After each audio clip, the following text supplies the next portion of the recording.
Why,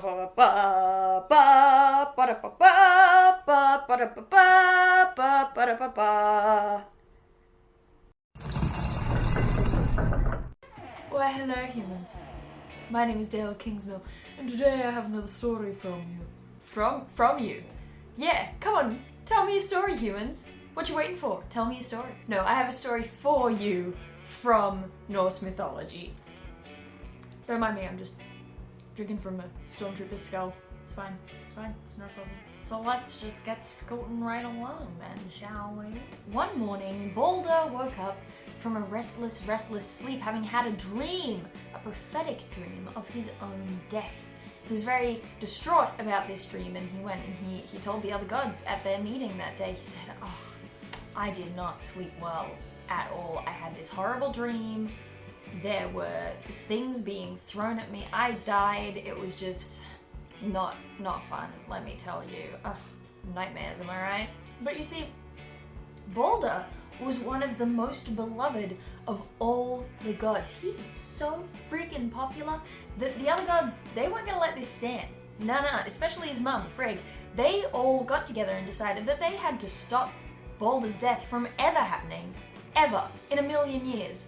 And so, Frigg took it upon herself to demand the allegiance of everything in the world, making everything swear that it would not hurt Baldr.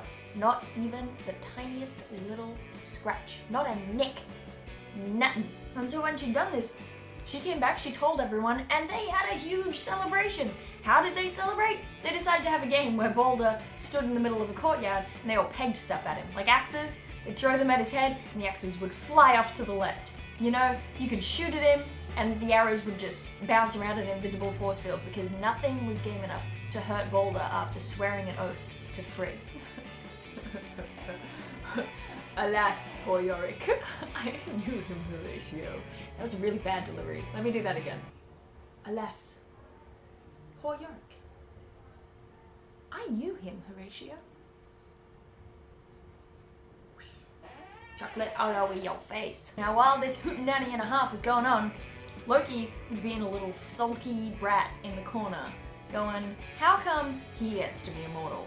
That's not fair. And so, of course, he did the only natural thing, disguised himself as a giantess, wearing rags, and went to visit Frigg, and asked, "Oh, so you managed to get everything to swear not to hurt Baldr, did you? That's pretty incredible. How'd you get everything to do it?" And Frigg said, "Yeah, I did. I got everything to promise."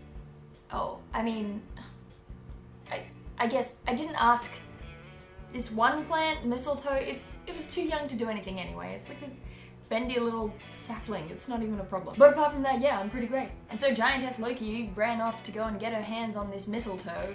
Don't know why Frigg wouldn't find her immediately running out suspicious, but okay. And so Loki did. He managed to get his hands onto the mistletoe and he crafted an arrow out of said mistletoe wood. I think you can see where this is going. Heading back to the courtyard with his newly made arrow that would ignore all of Baldr's charms, Loki slipped in and sat down next to Hodor. Yes, Hodor, who was Baldr's twin brother and completely blind. "Hey Hodor," said Loki, why aren't you joining in? Everyone's lobbing stuff at your brother's head. Come on, it'll be fun, have a go. Hodor simply replied, "Hodor."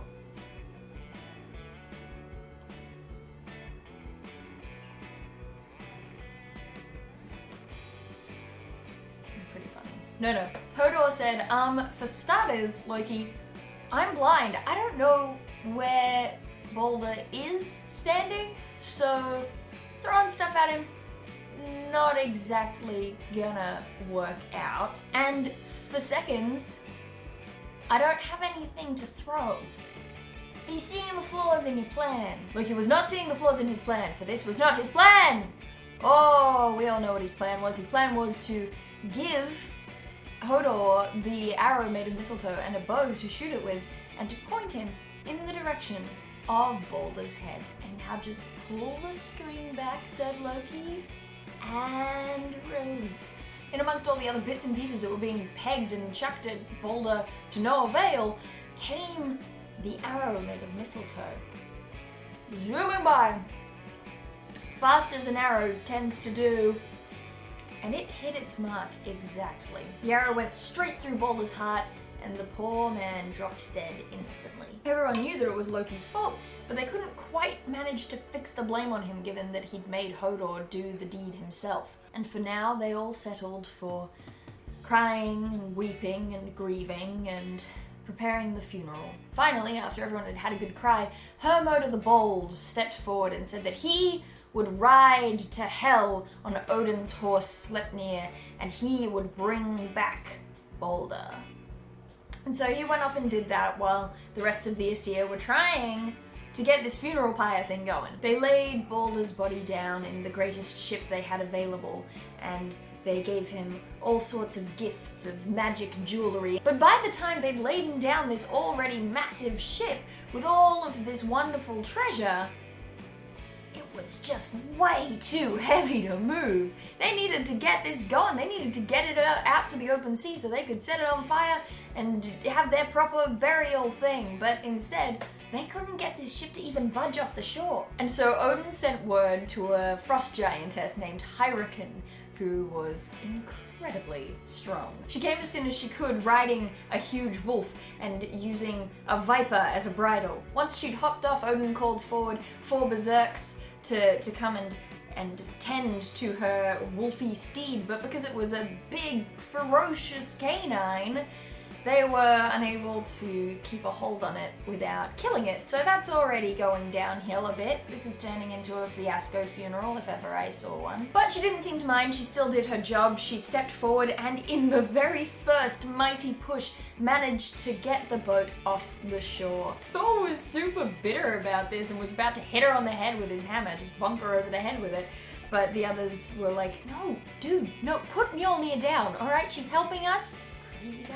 And then all of the Valkyries rode forth, and various gods on their chariots, including Freya and her cats, all rode forth and set the pyre alight. And everything was very solemn and somber for a while, until a dwarf was running around Thor's feet and annoyed him so much that he just punted the little guy off into the fire, where he burned to death.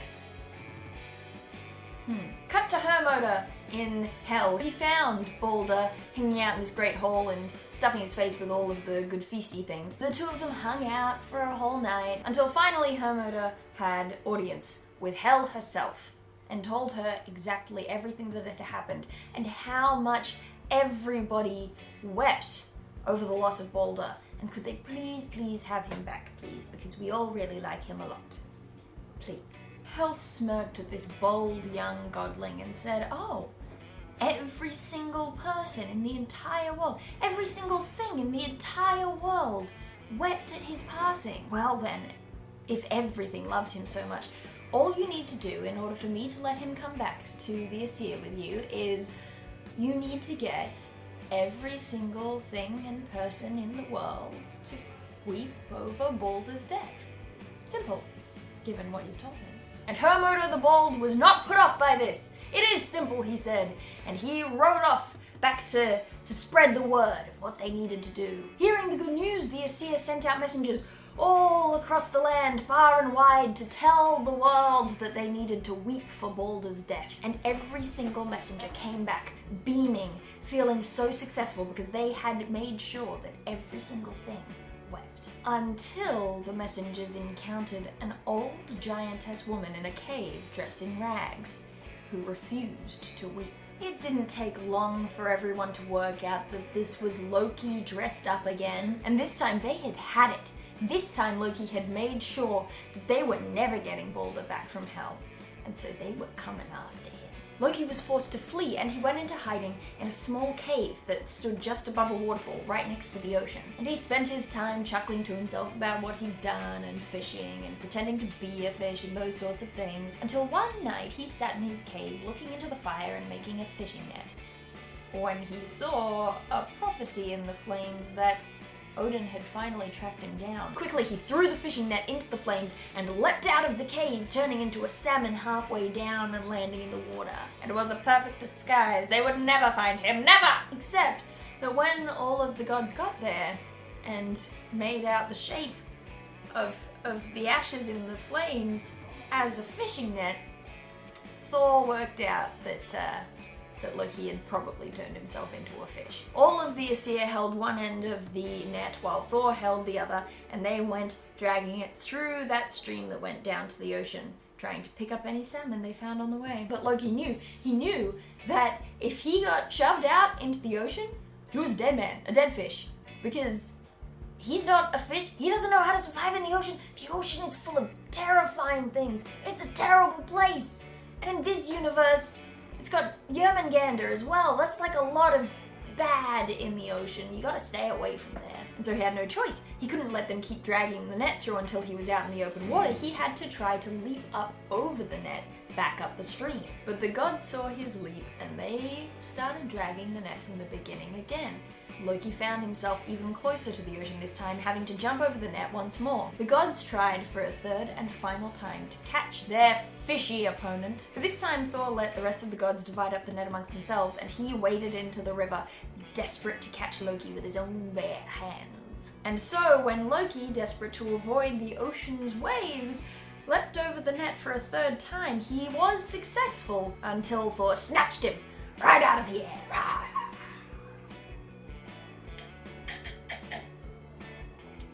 And then he got all slippery fishy and slipped out of his hands a couple of times, and eventually Thor caught him by the tail and it was fine, but it took a little while. It was a little slapstick there. They forced Loki back into his usual form and dragged him up into the cave, where they set up this weird, thing with 3 stones, big huge stones. They summoned Loki's sons and then very unnecessarily punished them for their dad's bads by having one son transform into a vicious wolf who tore the other son apart, and then they used that son's entrails to tie Loki up to the 3 big stones. And then they hung a viper right above Loki's face, where it would drip its venom down every now and then just onto his face, just sizzling, burning.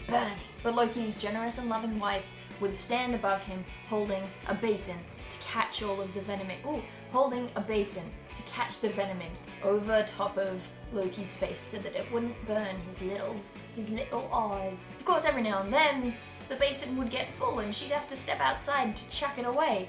And while she did that, Loki's pain was so great, causing massive earthquakes as he tried to free himself. But free himself he would not, for that is where he would remain until Ragnarok came.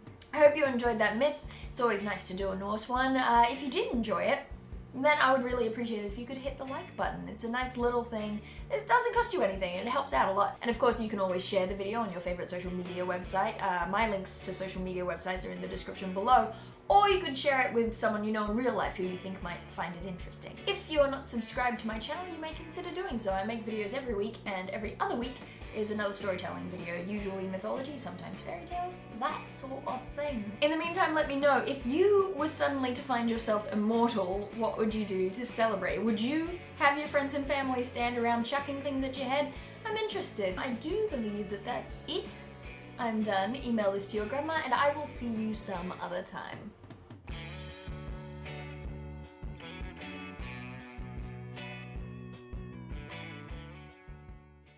Look, not only that, but it's got a hat.